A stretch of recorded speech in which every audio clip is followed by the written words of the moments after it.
Take two today. I have to start at the basics. Sorry for the very first one being all about fireworks, which is all manual. Probably one of the toughest projects to do, but it's the only way to do that one. Today's take two is going to be about the exposure triangle. It's the very basics. You really need to understand this. There are three settings that you want to pay attention to.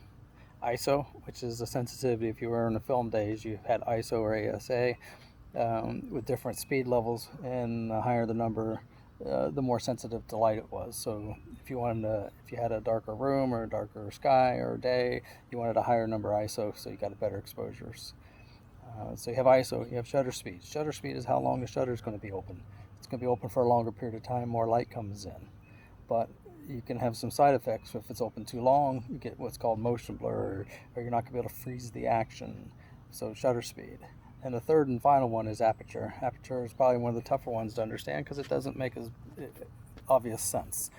But you can probably get an idea of it. It works a lot like your eyeball, and aperture is the size the hole is open.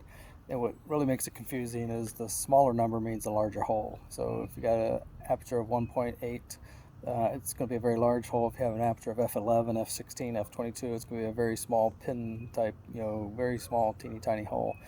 But think about how when you squint your eyes, you can sometimes see better. Or when you go to the eye doctor and you get your eyes dilated and your pupils are wide open, you can't focus as well, and you're very sensitive to the light.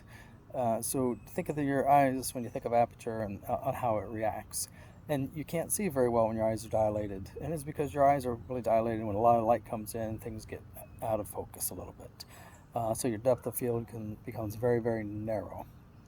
So to understand what we call the exposure triangle, includes ISO, aperture, and shutter speed. Learn those, play with them, and we'll cover them in more details. Take two today.